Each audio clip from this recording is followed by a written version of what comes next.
Hello दोस्तों, आप सभी का फिर से स्वागत है आपके अपने चैनल एग्जाम न्यूज बाय उदय सर में। दोस्तों, ये वीडियो आप सभी के लिए मोस्ट इम्पोर्टेंट है।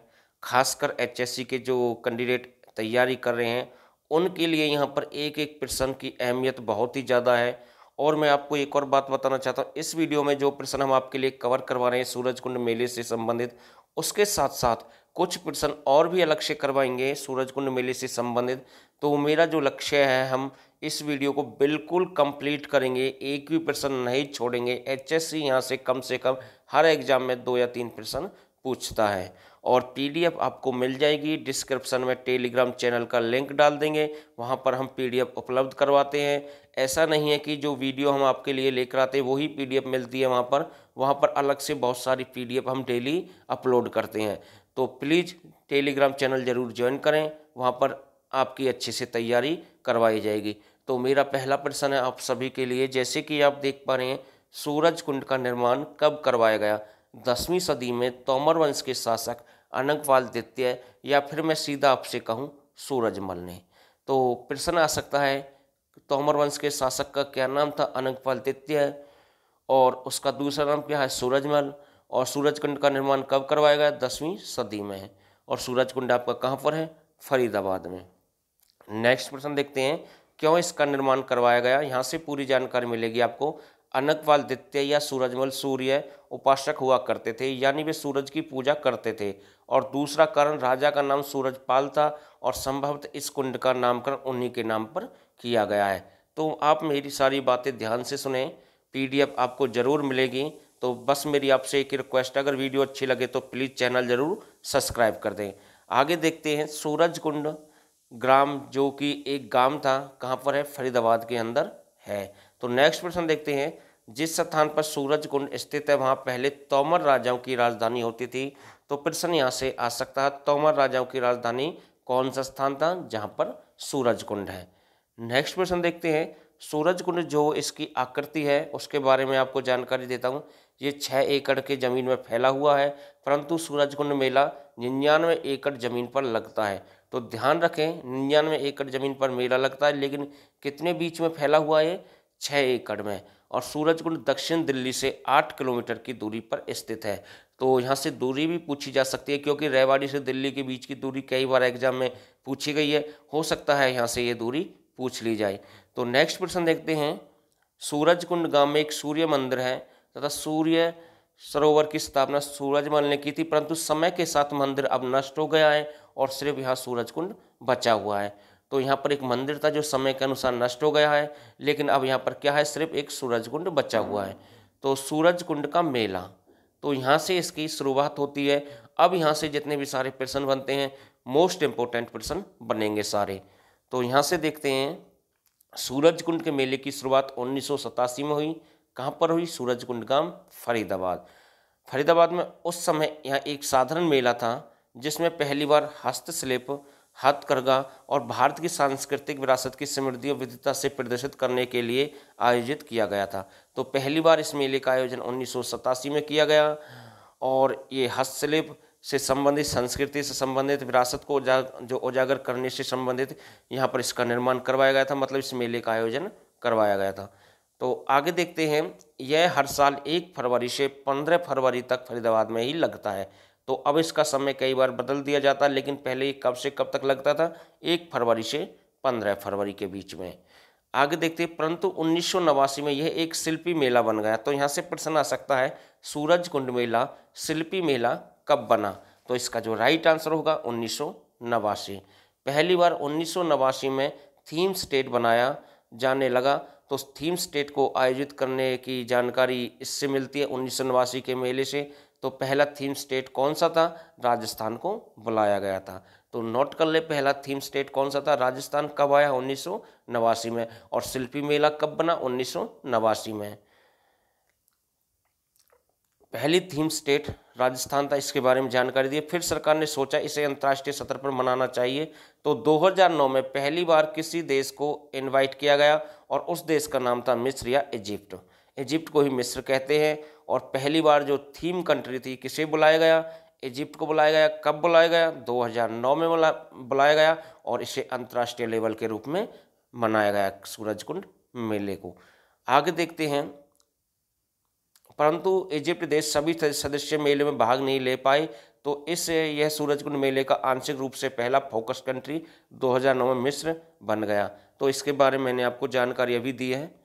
उसके बाद 2012 में फिर से किसी दूसरे देश थाईलैंड को, यानी कि 3 साल बाद फिर से किस देश को बुलाया गया, थाईलैंड को फोकस कंट्री के रूप में बुलाया गया, जिसे सूरजकुंड मेले का पूर्ण रूप से पहला फोकस कंट्री 2012 कहा गया है।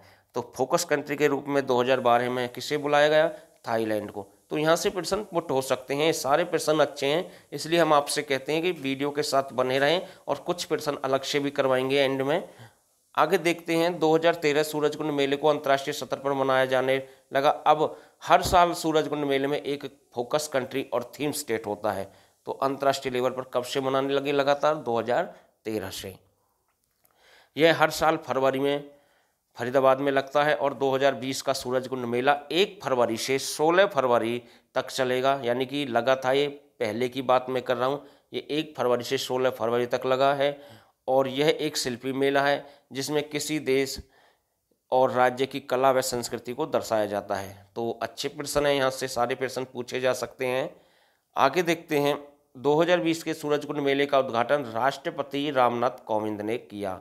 तो मोस्ट इंपोर्टेंट प्रश्न है, उद्घाटन किसने किया, राष्ट्रपति रामनाथ कोविंद। जबकि हरियाणा के राज्यपाल सत्यदेव नारायण कौन से नंबर के थे, 17वें की, और इसकी अध्यक्षता करेंगे, यानी कि की थी इसकी अध्यक्षता। नेक्स्ट प्रश्न देखते हैं। तो यहाँ से प्रश्न पूछे जा सकते हैं, क्योंकि ये पर्यटन से संबंधित प्रश्न ज़्यादा बनते हैं, तो इनका संबंध सूरजकुंड मेले से सीधा बनता। तो हरियाणा के पर्यटन मंत्री कौन है, कंवरपाल गुर्जर, बिल्कुल अच्छा प्रश्न। हरियाणा के पर्यटन अध्यक्ष कौन है, चेयरमैन उस समय कौन थे, रणधीर सिंह गोलन। हरियाणा के मुख्यमंत्री मनोहर लाल खट्टर। हिमाचल के मुख्यमंत्री जयराम ठाकुर, क्योंकि थीम स्टेट अब की बार कौन सा था, हिमाचल प्रदेश, इसके बारे में आगे जानकारी मिलेगी। और एक इसका जो नृत्य था हिमाचल प्रदेश का बहुत ही प्रसिद्ध था, जिसने भाग लिया था, पहाड़ी नृत्य। तो यहाँ से प्रश्न बन सकता है। उज्बेकिस्तान दूतावास के राजदूत, यानी कि आपकी जो थीम कंट्री था उज्बेकिस्तान था, और इसकी जो राजधानी थी ताशकंद है। तो यहाँ से प्रश्न पुट हो सकता है, और मुद्रा इसकी सौम है।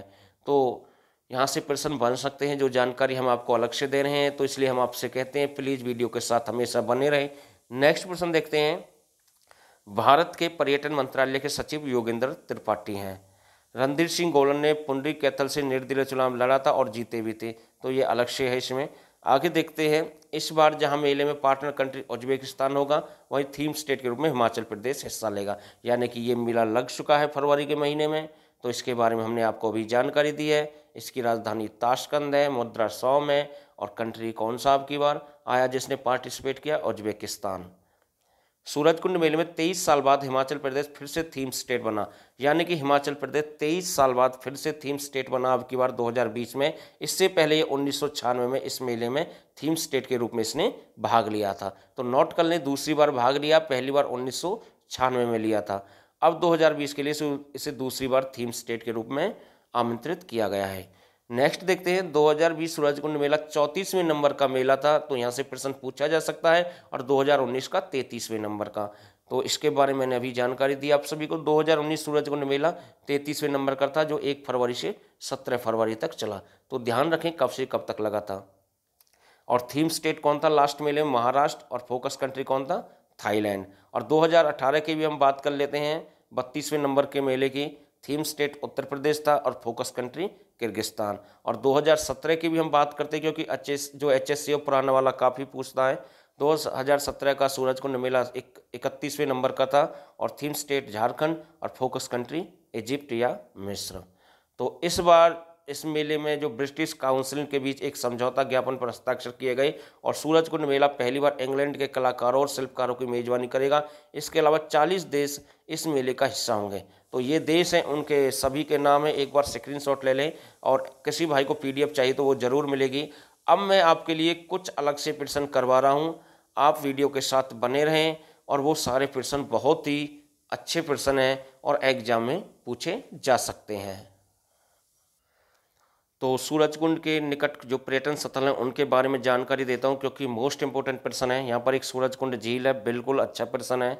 यहाँ पर एक सूरजकुंड झील है, और अगला प्रश्न है यहाँ पर एक बड़कल झील भी इसके पास में, यहाँ से प्रश्न पूछा जा सकता है। बड़कल झील कहाँ पर है? सूरजकुंड झील के पास में है। एक लेजसार वैली पार्क है, इंपोर्टेंट प्रश्न। तो प्रश्न आ सकता है लेजसार वैली पार्क कहाँ पर है? सूरजकुंड के पास में, फरीदाबाद के अंदर। एक यहाँ पर चार मीनार है सूरजकुंड में, तो प्रश्न आ सकता है चार मीनार हरियाणा में कहाँ पर है?